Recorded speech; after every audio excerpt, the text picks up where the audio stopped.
జీతాలను అభివృద్ధి పొందుతాము, ఉద్యోగాలు వెసులుబాటు ఇస్తారు అనే ఆలోచనతో ఉన్నాం. ఈ కూటమి వచ్చిన తర్వాత అరవిందో లాస్ట్ గవర్నమెంట్ ఉన్నప్పుడు కన్నా ఈ గంపలు వచ్చిన తర్వాత మనిషికి 400 నుంచి 2000 రూపాయల వరకు పాత విధించింది. అంటే ఎక్కడైనా సరే ఒక సంవత్సరం సర్వీస్ చేస్తే ఒక 100-200 ఉద్యోగంలో అభివృద్ధి పొందుతాం.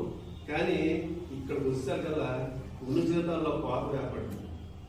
అంటే ఎంత దుర్మార్గం ఉన్నారో ఈ ఒక్క విషయంలోనే చాలు. ఇంకొకటి, ఉద్యోగస్తుడు అనేవాడు ప్రతి ఒక్కడు కూడాను ఒక సీఎల్ అంటే ఏదో ఆపద్ధర్మం సెలవు ఉంటుంది, ఏదో ఎమర్జెన్సీ ఉంటుంది, ఏదో ఒక కారణం ఉంటుంది. నెలకు ఒక సెలవు పెట్టుకున్న వెసులుబాటు మనకి కార్మికులుగా ఉంది. ఆ చట్టాన్ని కూడా మీరు ధిక్కరించి మీరు సీఎల్ పెడితే మీ లాస్ ఆఫ్ పే ఆ రోజు మీకు జీతం కట్ చేస్తాము. అదేంటి సార్ ఇది ఇలా ఉంటుంది? మా హెచ్ఆర్ పాలసీ ఇలాగా ఉంటుంది, నచ్చితే చేయండి లేకపోతే మానేయండి. అంటే ఎంత దుర్మార్గం అంటే గవర్నమెంట్ ఉన్న రూల్స్ కూడా ధిక్కరించి వీళ్ళు ఎంత దుర్మార్గంగా వ్యవహరిస్తున్న సంగతి మీకు చెప్పాల్సిన అవసరం లేదు. ఎందుకంటే ఈ రోజు మందిరపురం మేము వచ్చిన 5 సంవత్సరాలు అయినప్పుడు కూడా మీరు చాలా సంవత్సరాల నుంచి పనిచేస్తున్నారు. ఎన్నో కంపెనీలు చూసుంటారు, ఎన్నో గవర్నమెంట్లు చూసుంటారు. అంటే ఇలాంటి దుర్మార్గమైన కంపెనీ అయితే మీరు చూసుంటారు.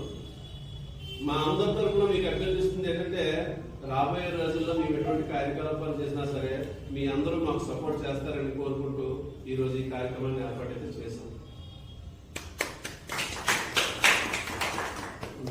మా అధ్యక్షులు చెప్పిన తర్వాత అధ్యక్షులతో మాట్లాడుతున్నాను. నా పేరు, నేను మంజీరావుపేట జిల్లా అధ్యక్షుని.